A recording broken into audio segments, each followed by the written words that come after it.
কংগ্ৰেসেৰ দুৰ্নীতি প্ৰসঙ্গে সাংবাদিকদেৰ মুখোমুখি অসমেৰ মুখ্যমন্ত্ৰী হিমন্ত বিশ্ব শৰ্মা কি বললেন তিনি শুনুন।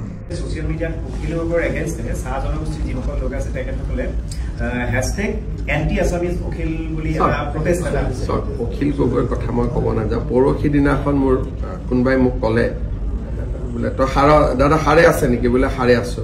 বোলে এটা পঠাই দিছো আপুনি চাওক বহুত হাঁহিব পাব। তাতে এটা মই দেখিলো অখিল গগৈ ফেচবুকত তেওঁ লাইভ কৰিছে আৰু যোনে তেওঁৰ এগেইনষ্টত লিখে নাম ধৰি তাক গালি পাৰি আছে। একদম মই নিশ্চিত যে অখিল গগৈৰ কিবা এটা হৈছে, কিন্তু কি হৈছে মই কোৱাটো উচিত নহয়। এইটো আপোনালোকে নিজে নিজে আন্দাজ কৰক।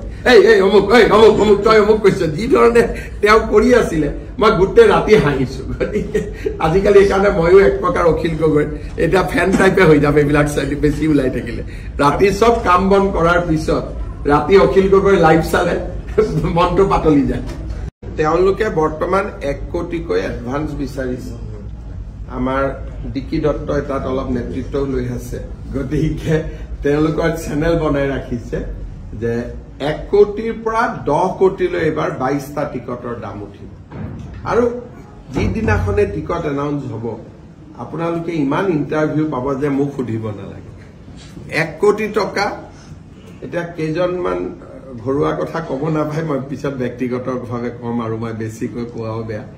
1 কোটি টকাৰ পৰা 10 কোটিলৈকে ৰেট উঠিব 22টা চিটত, বাকীত নাই। আৰু এতিয়া দিল্লীত তেওঁলোকৰ এখন মিটিং আছে।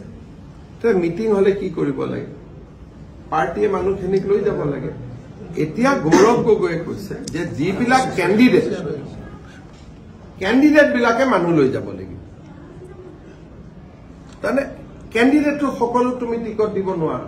এইটো আনএথিকেল হল নে নাই? তেওঁলোকে কৈছে এতিয়া আপোনালোকে চাব মিয়া এৰিয়াত প্লেনৰ আৰু ট্ৰেইনৰ টিকট কিনা ধুম উঠি আছে। কিহৰ কাৰণে? গৌৰৱ গগৈয়ে কৈছে যে পাৰ্টীয়ে মানুহ নিব 300 প্ৰত্যেক জিলাৰ পৰা 10 জন কৰি, আৰু বাকী 14 তাৰিখৰ মিটিঙত যোনে যাব কেণ্ডিডেট বিলাকে লৈ যাব লাগিব। কিন্তু কেণ্ডিডেট বিলাককতো তুমিতো কেণ্ডিডেট মানে এইটোতো কেণ্ডিডেট নহয়, টিকট বিচৰা কেণ্ডিডেটে। টিকট ইলেকশ্যনৰ কেণ্ডিডেট এজনে হ'ব, বাকী কেইজনে কি কৰিব? বাকী কেইজনৰতো পইচা এনেই যাব।